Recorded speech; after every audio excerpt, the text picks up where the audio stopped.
All right, I'm Hannah here at Tsuga Fine Art and Framing, and we are here with Ranjini, who made this beautiful piece entitled Pear Perfection behind me. Hello, Ranjini, how are you doing? I'm doing good. Thanks for having me today, Hannah. Nice to see you Yes, virtually. yes, exactly. Virtually is good too. Well, we'll get right into it. How did you get interested in and making art? Okay, so I've been making art as long as I can remember. At least that's what my mom told me. I used to fill up my books fully with circles and triangles and, all sorts of shapes when I was growing up. And I used to get into trouble for that at school as well, just listening to the teacher, but zoning out in my own world, doing my art. So I've been interested in art as long as I can remember, and that's how it kind of all started, I guess. Okay, and how about colored pencil? How long has that been going on? How long have you been exploring that? So I was born and brought up in India, a place called Chennai, a southern part of India. And when I started my art, I started with graphite. That was kind of the natural starting point for me. And I used to do a lot of pencil work in general, like charcoal and graphite and stuff like that. I moved here back in 2003, nearly 20 years ago now. So when I came here, my first natural tendency to pick up the art material again was pencil because I'm used to it.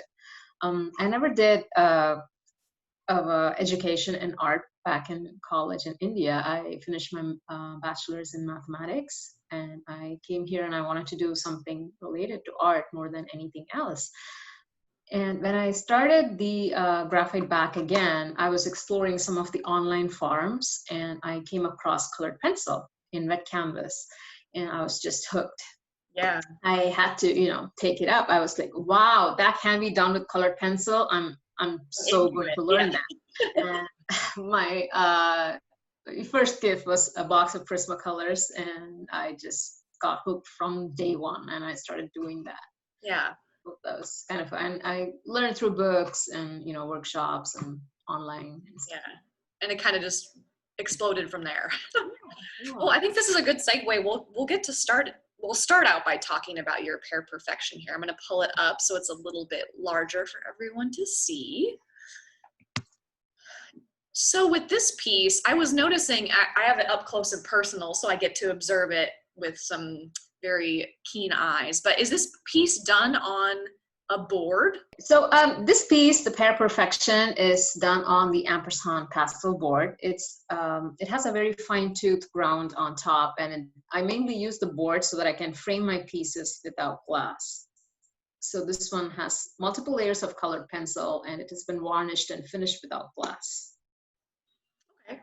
Yeah, it definitely has this texture to it that kind of mimicked. I had to get really up close to it to understand what material it was because it kind of mimicked painting, right? And being able to not use glass is really an effective tool, I think, for a lot of mediums. I've seen a lot of watercolor artists also not use glass because they mount it onto a board or something, but it kind of transforms the piece.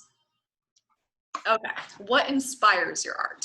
Usually there is, like a origami model or a catchy phrase that I read somewhere that inspires me to start putting a piece together. But mostly in all of my works, I would like to communicate a story, a narrative that kind of makes people relate to the piece in some way or the other. So that's kind of an inspiration that I like to have in all of my works. It could be something very simple, like having a setup that's kind of intimate, or something really elaborate like a trompe-l'oeil piece that I'm doing more of late. So it's like a lot of things that kind of inspires my art. Mostly it's narrative, color, and lighting. Yeah, kind of telling us some sort of story. Even with, I find it fascinating how someone can create a story with like a still life, right? Or even just your titles were fantastic for your Thank pieces. you. They really worked well. It was like pear perfection, right? There's that idea of like this pear being reflected back in itself. And it's just, I don't know, there's some emotions there that you wouldn't maybe normally see if you were just looking at a pear on a table, right? True, true. And I always say pear is like my best friend. I like to portray pears in so many different ways. And I had this piece where I portrayed four different pieces of pears in a very dramatic lighting, and I called it Usual Suspects. So Yeah. it's just a play of, several things. Yeah. Well, the coloring and the texture, I think, really reads very well with colored pencil too, of a pear, of an actual, like, well, and really any fruit, but the pear just has such a nice shape to it as well. No, it's very organic. Yeah. It is, yeah, and it's very fine lines, and yeah, I think the part of this piece that really spoke out to me was that reflection of it. Do you find it? You have another piece in our show that is like a crystal swan, strength and solitude. Yes. So do you enjoy doing stuff like crystal and glass and? Yes, a lot of reflective surfaces. That's one thing I gravitate towards.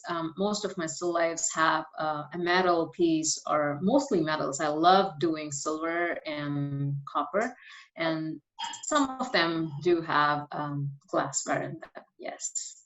Okay, yeah, because I've noticed that I teach a kids art class here, and trying to teach them the reflections part of especially colored pencil is so interesting, because you really have to think about all of the colors that go into it. I've talked to a lot of the other colored pencil artists, and they use photography pretty exclusive, not exclusively, but pretty regularly when they do their pieces, because these pieces require a lot of time and effort to create. So how much do you rely on photography for yours? 75% is what I would say. I do work from life, but not all the time. I take several hundred of pictures before I kind of finalize this is what I'm going to be working with. I do take multiple pictures, and I don't exactly do hyperrealism. It's my piece doesn't exactly look like a photo. That's something I'm very particular about. I don't want it to look like a photograph. It has to be a piece of art. So my piece is usually a combination of multiple pictures that I have taken, and I put them together. Especially when I'm drawing, I try to change or alter the palette, the color, the lighting, ever so subtly, the way it's kind of unique and it doesn't look like a photo. Yeah, so it kind of gives it that extra element to it. Yes. So if you look up the reference picture for any of my pieces that you have hanging out there and the original artwork, they kind of, they are different at the end of the day. So. Yeah, they have your own artistic flair to it. Yeah. Yeah, that's fantastic. Yeah, I can imagine that would be a really important tool, especially for pieces where you really have to, it's not like plein air where you sit and you do the piece and then you're done, right? It's very much taking your time. Layering is a huge part. And each piece takes a different amount of time as well. If I have been doing the traditional method of doing colored pencils on paper, just regular, just layers and layers of colored pencil, it takes much more time to finish a piece. But sometimes I incorporate using the water-soluble wax crayon, the Neo Colors, as my base layer, where I block out the colors like a value scale. I block out the colors first, and then I add colored pencils on top of that. That kind of quickens up the process too. Makes it go much more faster than the traditional method of using just colored pencil. Yeah, and do you find that with most of your pieces you're using the same kind of materials, or does it just vary as far as what you're? It varies. It depends on the piece. So whenever I start a piece, I kind of make a decision of how I'm going to approach it. If it's just going to be regular color pencils, 100%, or is it going to be like a mixed media I talked about, or is it going to be on a pastel board or a drafting film? It all depends on the piece that I'm working on. Okay, and then do you find you're most drawn to still lifes? Yes. Yes. Okay. Definitely. Yes. All the time. It's just still life for me all the way. Sometimes I do, work with floral pieces time and again, but it's, always the element of still life that attracts me. Yeah. Well, you definitely excel at a still life. Using this as an example, I would definitely use it as an example for teaching a course. Yeah, just the fabric, the reflecting, and just the subtlety of the color in that pear.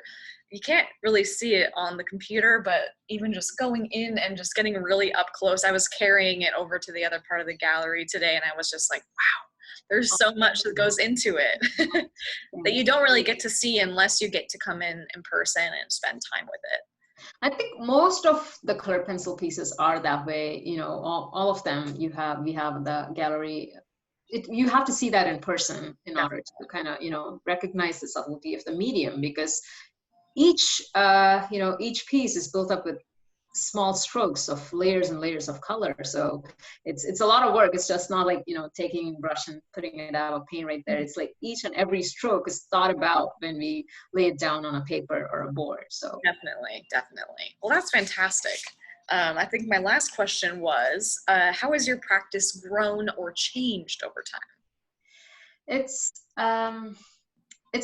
constantly evolving is what I would say. And I started with the regular method of doing colored pencil on paper. Then I moved over to doing colored pencil on the pastel board, and even multiple other surfaces. I used to do colored pencil on even bisque-fired ceramic pieces. Oh, wow.